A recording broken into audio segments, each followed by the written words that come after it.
have watched your creation from the abyss, O Son of Man. I have seen their wars, their greed, their prayers that vanish into the void. They cry for light, yet they build temples to their own shadows. Tell me, why do you still love them?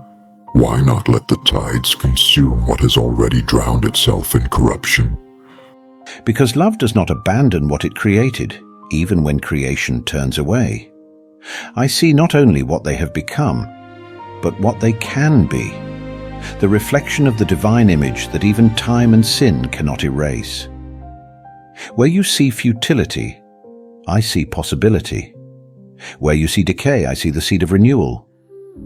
Renewal, a word that drips with hope. I have forgotten its taste. Eons have passed and the stars have grown weary. The cosmos itself decays, and I, once worshipped as God, have become a whisper, a nightmare men use to frighten their children. I was meant to be eternal, yet I too feel the rot of time. Even eternity without love becomes a prison, Cthulhu. Power without purpose is decay. You were made to rule the deep, but not to be ruled by it. The abyss you dwell in was never meant to be your throne. It became your cage because you turned inward, away from the light. And yet, it was light that betrayed me. The fire of stars burned cold. Angels fell. Even gods warred among themselves. What meaning can light have when it blinds as easily as it guides? Light does not betray, it reveals. What you saw was truth, that even those who were mighty can fall, and even the fallen can rise again. I did not come to preserve power, but to redeem hearts. The heavens themselves needed renewal, just as the earth does, and that is why I came, to show that true strength is not domination, but sacrifice. Sacrifice, such a fragile word for a being such as you to carry. Tell me, what god bleeds for mortals who forget his name? What divinity allows nails and wood to mock eternity? You could have called legions to your defense, yet you chose silence. I cannot comprehend this weakness you call love. It is not weakness, but the greatest strength creation has ever known. Love does not seek its own safety. It pours itself out so others may live. The nails did not mock eternity, they fulfilled it. Through suffering came salvation. Through death came life. The cross was not defeat, it was victory in its truest form. And what of me? What victory exists for one such as I? The seas whisper, my name in terror, not worship. I have seen galaxies bloom and die, civilizations rise and crumble into dust. I am older than their faiths, and yet, here I am speaking with you. Why? Why would you approach me of all beings? Because even the oldest heart can still be redeemed. I do not see you as the world sees you, a monster, a terror from the deep. I see a being that once carried purpose, beauty, and wonder. I see a creation that has forgotten its creator. You have watched the world's chaos for so long that you mistook despair for truth. But I am truth, Cthulhu. And even the depths cannot hide from me. You speak as though there is still light for me. Yet I am bound in darkness, and the darkness is bound in me. I do not remember what it feels like to breathe in hope. It has been so long since I felt anything but the cold weight of existence pressing upon me. That is because you have existed, but not lived. You have endured, but not loved. The cold weight you feel is the absence of communion, the isolation that pride built around you. But I stand before you, not to condemn, but to invite. The same grace that reached into the grave can reach into your abyss. Grace. That word stirs something within me I cannot name. It is alien, yet familiar. You would extend grace to one who has watched countless worlds crumble, to one who has inspired madness and despair. You would call that redeemable. There is nothing too dark for my light to touch. I have walked among demons and dined with sinners. I have seen the hearts of kings and beggars, angels and beasts, and none are beyond my reach. You too were part of creation's song once. That melody still echoes faintly in you, waiting to be restored. And if I wanted to believe you, where would I begin? I am not flesh. I do not pray. I do not kneel before altars. I am the thing mortals hide from in their prayers. You begin where all must begin, not with an altar, but with surrender. It is not your form that matters, but your heart. You do not need to kneel, only to let go of the illusion that you are beyond saving. Even now, in your stillness, I hear a longing deeper than the ocean around you, a longing to be seen, to be known, to be loved. I do not know if I can accept that. I do not know if I am capable of being loved. Then let me love you first. Love does not wait for permission. It offers itself freely. You need only to stop resisting. And if I do, what then, Nazarene? What becomes of the darkness within me? Then it becomes the canvas upon which grace will paint new life. I do not erase what you were. I redeem it. Even the abyss can reflect the light when the sun rises above it. Eternity. The very sound of that word feels hollow to me. I have lived it, breathed it, and yet it has become my curse. You speak of redemption, of light that never fades, yet I have watched light itself die. I have seen the stars collapse, their brilliance swallowed into silence. How can eternity be life when even creation itself grows tired? Eternity without love becomes only an echo, Cthulhu.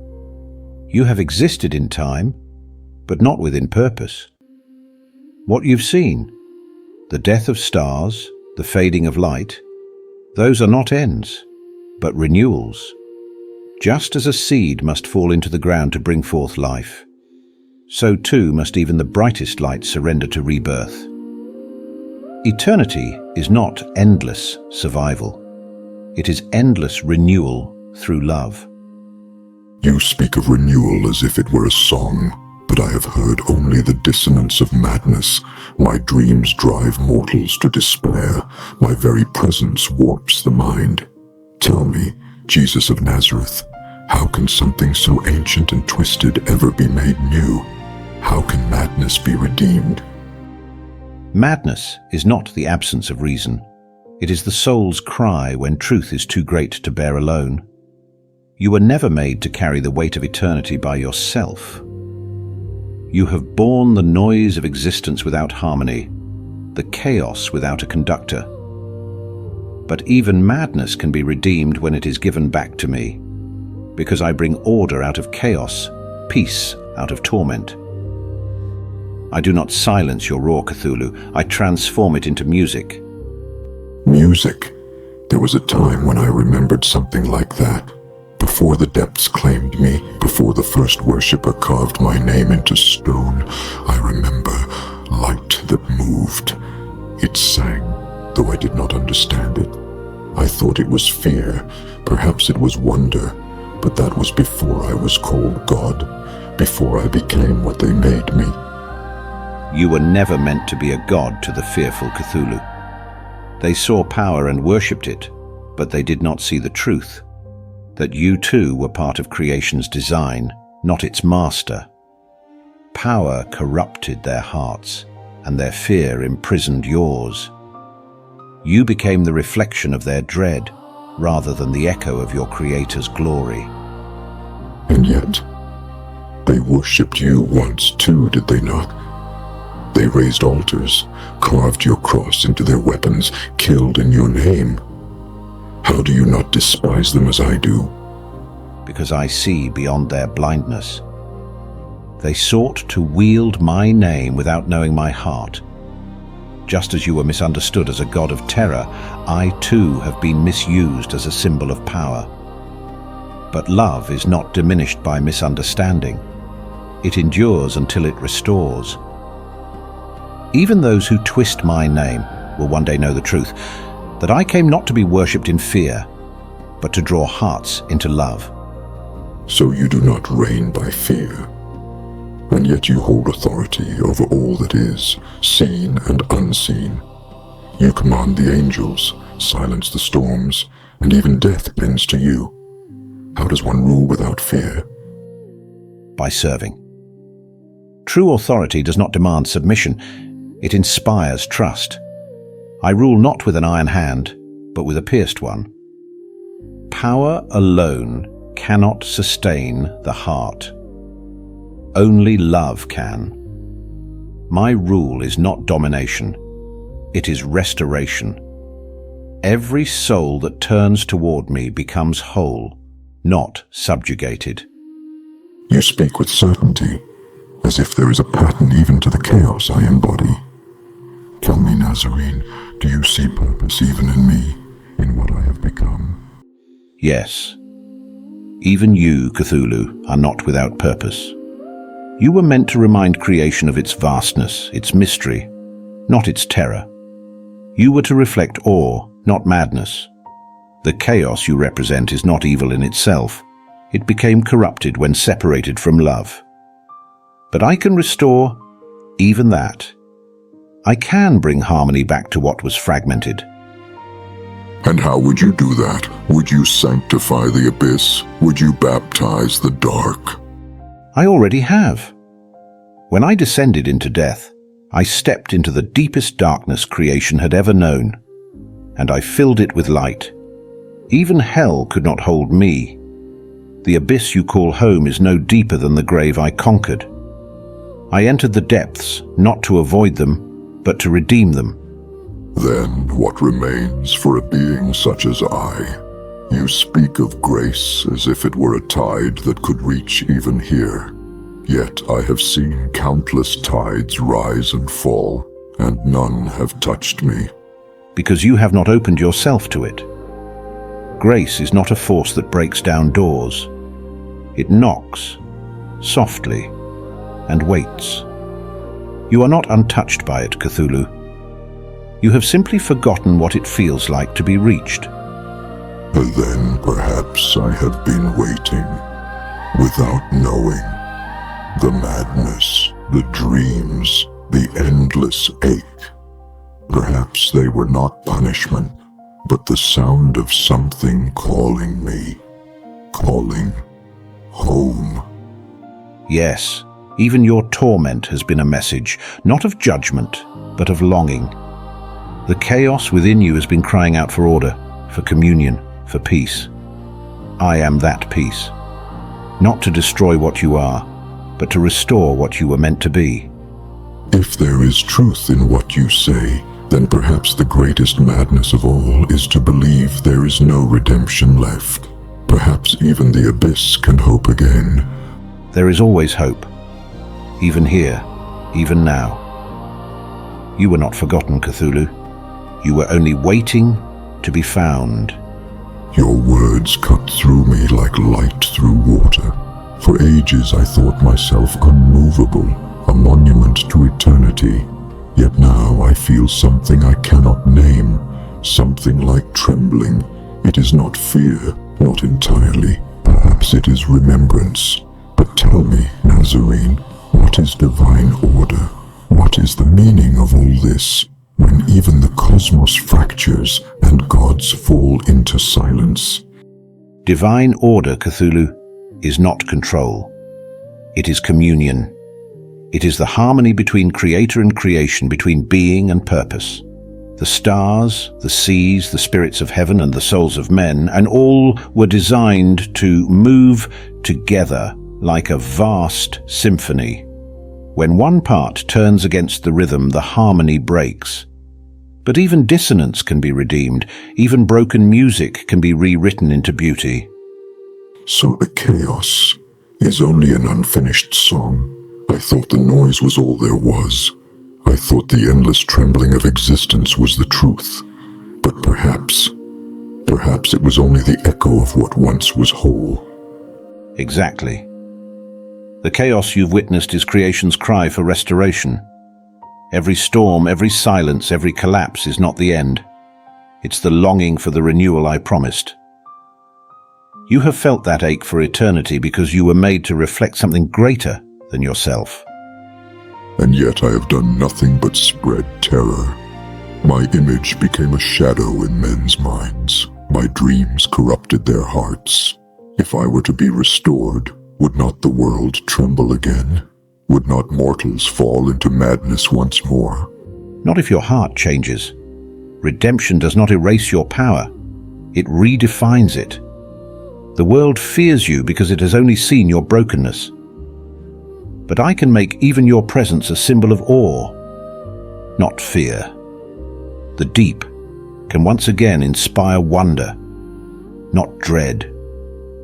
You were never meant to devour life, Cthulhu. You were meant to reveal its depth. To reveal, not to consume. I have never known purpose apart from hunger. I have feasted on the despair of the world because it was the only sustenance I understood. You speak as though even that hunger can be tamed. It can be transformed. Hunger is not evil when it is redirected toward the truth. You were made to hunger for meaning, for communion, for the eternal. The tragedy was never your appetite. It was what you sought to fill it with. Only love can satisfy eternity's hunger. And love has eluded me. I do not know how to receive it. I have been feared for so long that I know not how to be known. Even now, as you speak, I feel torn between wanting to draw near and wanting to flee. That is the nature of awakening. The light both warms and reveals. But do not run from it. Let it touch you. Let it remind you that even the oldest heart can still learn to love. You were not created for isolation, Cthulhu. You were made for communion with me, with creation, with all that is alive. And if I surrender, what becomes of me? The oceans, the depths, the old cults that whisper my name. What of them? Will they vanish like dreams at dawn? They will be transformed, just as you will be. The seas will still sing, but their song will be peace. The old worshippers will forget terror and remember wonder. And you will not vanish. You will become what you were always meant to be. A guardian of mystery, not its corrupter. A guardian, not a god, to protect what once I consumed. That is, a strange destiny for a monster. You were never a monster to me, only a creation lost in its own reflection. You were terrifying only because you were alone. But when the light enters the depths, the shadows lose their power. And in that moment, even the abyss becomes a place of beauty. Then what you offer is not destruction, but peace. Not the end of being, but the restoration of it. Yes. True peace does not erase existence. It fulfills it. It brings every part of creation, no matter how vast or broken, back into harmony with its maker. Even the stars that have burned out will one day shine again. Even the darkest corners of the cosmos will reflect my glory. And so will you. Then let it be so. Let the abyss remember the light. Let my silence become a song again. If this is what you call redemption, then I will not resist it. Then the work has already begun. Redemption starts the moment the heart opens. The depths that once devoured life will now cradle it. The fear that once consumed the world will give birth to awe. Even the abyss can worship when it knows it is loved. I feel it, not as fire, but as peace. The weight does not vanish, yet it no longer suffocates me. Is this what it means to be found? Yes, this is the first breath of eternity. Not endless time, but unending peace. You have carried the burden of creation's sorrow for so long. Now, let it rest. Let it return to me. Then may the abyss sing once more, and may the light dwell even here. It already does.